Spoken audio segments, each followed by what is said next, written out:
భారతదేశంలో చట్టం ఒకటి చెబుతోంది, కాని నిజ జీవితంలో జరుగుతోంది మరొకటి. ముఖ్యంగా మహిళల ఆస్తి హక్కుల విషయంలో చట్టం ప్రకారం చూస్తే కూతురు కొడుకు ఇద్దరు సమానమే. ఇది కాగితంపై ఉన్న నిజం. కాని గ్రౌండ్ రియాలిటీ చూస్తే వేలాది మంది మహిళలు తమకు రావాల్సిన వాటాను వదులుకోవాల్సి వస్తోంది. మరి చట్టం ఇంత స్పష్టంగా ఉన్నప్పుడు ఆచరణలో ఎందుకు విఫలమవుతోంది? అసలు ఈ అంతరానికి కారణాలేంటో ఈరోజు మనం లోతుగా పరిశీలిద్దాం. ఇది చాలా ఇళ్లల్లో వినిపించే మాట కాదంటారా? పెళ్లికి కట్నం ఇచ్చాం కాబట్టి ఆస్తిలో ఇంకా వాటా అడిగే హక్కు లేదని బలంగా నమ్మిస్తారు.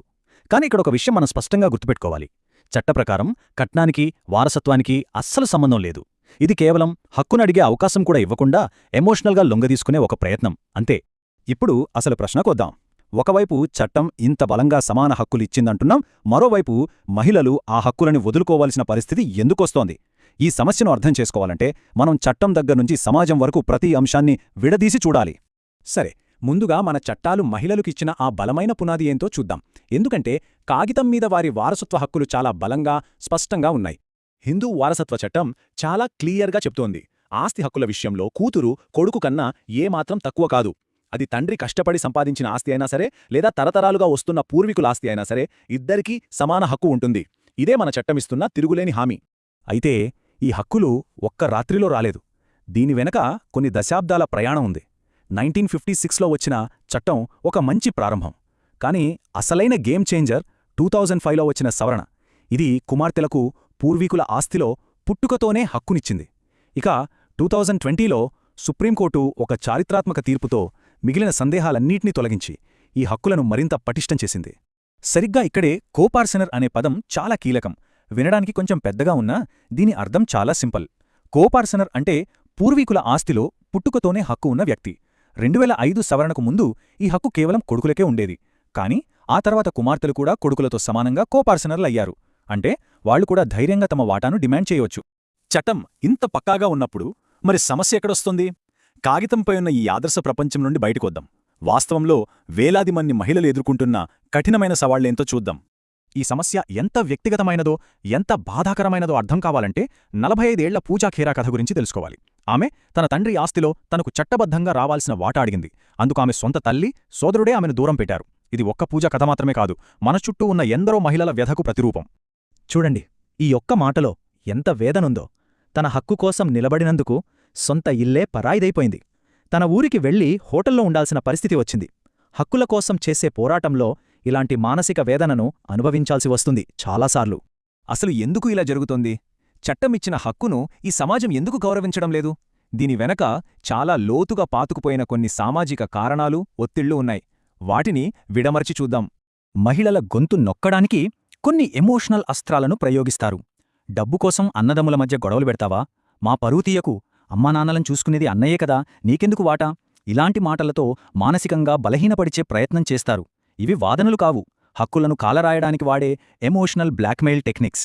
ఇందులో అత్యంత విషాదకరమైన కోణమేంటంటే, ఈ పితృస్వామ్యపు ఆలోచనలను చాలాసార్లు మహిళలే అమలు చేస్తుంటారు. పూజా ఖేరా విషయంలో చూడండి. తనే ఒక బిజినెస్ ఉమెన్ అయిన ఆమె తల్లి తన సొంత కూతురు హక్కులకు అడ్డుగా నిలబడింది. ఇది మన సమాజంలో ఈ భావజాలం ఎంత లోతుగా పాతుకుపోయిందో చూపిస్తుంది. కేవలం సామాజిక ఒత్తిడే కాదు, స్వయంగా చట్టంలోనే కొన్ని లొసుగులున్నాయి. ఇవి కూడా కుమార్తెల హక్కులకు అడ్డుగోడలుగా మారుతున్నాయి. ఇప్పుడు వాటి గురించి తెలుసుకుందాం. ఇక్కడ మనం ఒక కీలకమైన తేడాను అర్థం చేసుకోవాలి. పూర్వీకుల ఆస్తిలో కూతురి హక్కును ఎవరూ కాదనలేరు, అది పుట్టుకతోనే వస్తుంది. కాని తండ్రి స్వయంగా సంపాదించిన ఆస్తి విషయంలో కథ వేరేలా ఉంటుంది. ఆయన ఒక వీలునామా రాసి తన ఆస్తిని పూర్తిగా కొడుకుకు లేదా మరెవరికైనా ఇచ్చేయవచ్చు. ఇది చట్టబద్ధమే. సమానత్వ సూత్రానికి ఇదొక పెద్ద లూప్హోల్. మహిళల హక్కులను లాక్కోవడానికి చట్టబద్ధంగా వాడే అతి పెద్ద ఆయుధం రిలింక్విష్మెంట్ డీడ్ లేదా హక్కు త్యాగపత్రం. ఈ పత్రం మీద సంతకం చేశారంటే ఆస్తిలో మీ వాటాను మీరు స్వచ్ఛందంగా వదులుకుంటున్నారని ఒప్పుకున్నట్టే. ఇదొక సైలెంట్ ట్రాప్ లాంటిది. కుటుంబం కోసం, అన్నదమ్ముల కోసం అంటూ ఒత్తిడి తెచ్చి దీనిపై సంతకం చేయించుకుంటారు. కాని ఇక్కడే చాలా జాగ్రత్తగా ఉండాలి. ఎందుకంటే ఒక్కసారి ఈ పత్రంపై సంతకం చేశారంటే ఆ హక్కును శాశ్వతంగా వదులుకున్నట్టే. దాన్ని వెనక్కి తీసుకోవడం దాదాపు అసాధ్యం. సరే, ఇప్పుడు మరో షాకింగ్ విషయం చూద్దాం. దీని గురించి చాలామందికి పెద్దగా అవగాహన ఉండదు. ఇది ఒక మహిళ తన సొంత సంపాదనతో కొనుక్కున్న ఆస్తికి సంబంధించినది. ఒకవేళ పెళ్లైన మహిళ వీలునామా రాయకుండా చనిపోతే ఆమె కష్టపడి సంపాదించుకున్న ఆస్తి ఎవరికి వెళ్తుందో తెలుసా? చట్టం ప్రకారం మొదటి హక్కు భర్త, పిల్లలది. ఒకవేళ వాళ్లు కూడా లేకపోతే భర్త తరపు వారసులది. అందరి తర్వాత చిట్టచివరగా ఆమెను కన్న తల్లిదండ్రులది. ఇది వినడానికే చాలా విచిత్రంగా, అన్యాయంగా అనిపిస్తోంది కదా.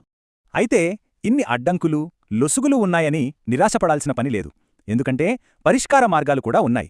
మన హక్కులను మనం ఎలా కాపాడుకోవాలో ఇప్పుడు చూద్దాం. ముందుగా మహిళలు వ్యక్తిగతంగా కొన్ని జాగ్రత్తలు తీసుకోవాలి. ఏంటంటే ఏ డాక్యుమెంట్ మీదైనా పూర్తిగా చదివి అర్థం చేసుకోకుండా అస్సలు సంతకం చెయ్యొద్దు. ఫ్యామిలీ లాయర్పై ఆధారపడకుండా ఇండిపెండెంట్గా ఒక లాయర్ని సంప్రదించండి. అన్నింటికన్నా ముఖ్యం మీ సొంత ఆస్తి మీ తర్వాత ఎవరికి చెందాలనే దానిపై స్పష్టతతో ఒక వీలునామా రాయండి. వ్యక్తిగత జాగ్రత్తలతో పాటు వ్యవస్థలో కూడా కొన్ని మార్పులు రావాలి. బలవంతంగా సంతకాలు చేయించుకునే ఈ హక్కుత్యాగపత్రాలపై అధికారులు చాలా నిశితంగా దర్యాప్తు చెయ్యాలి. ఆస్తి రికార్డులలో కొడుకులతో పాటు కూతుర్ల పేర్లను కూడా ఆటోమేటిక్గా చేర్చాలి. అప్పుడే ఈ అంతరం తగ్గుతుంది. చూడండి, భారత హైకోర్టుకు తొలి మహిళా ప్రధాన న్యాయమూర్తి జస్టిస్ లీలా సేత్ గారు ఎంత అద్భుతంగా చెప్పారో. ప్రేమ, ఆప్యాయతల పేరుతో చేసే ఎమోషనల్ బ్లాక్మెయిల్కు లొంగకుండా మీ న్యాయమైన వాటాను ధైర్యంగా డిమాండ్ చేయాలని ఆమె పిలుపునిచ్చారు. ఈ మాటలు ఎంతో స్ఫూర్తినిస్తాయి. అందుకే మనం గుర్తుంచుకోవాల్సిందొక్కటే, చట్టం పుస్తకాల్లో సమానత్వం ఉందని చెప్పినంత మాత్రాన సరిపోదు. ఆ హక్కు ఎప్పుడైతే మీ చేతికి అందుతుందో, దాన్ని మీరు ఎప్పుడైతే అనుభవిస్తారో అప్పుడే నిజమైన సమానత్వం వచ్చినట్టు. చాలామంది అనుకుంటారు ఆర్థిక స్వాతంత్ర్యం అంటే ఉద్యోగం చేసి డబ్బు సంపాదించడమని. కానీ అసలైన ఆర్థిక స్వాతంత్ర్యం మీకు వారసత్వంగా, చట్టబద్ధంగా రావాల్సిన దాన్ని ధైర్యంగా నిలబడి అడగడంతో మొదలవుతుంది. మీ హక్కును మీరు క్లెయిమ్ చేయడంతోనే అసలైన స్వాతంత్ర్యానికి పునాది పడుతుంది.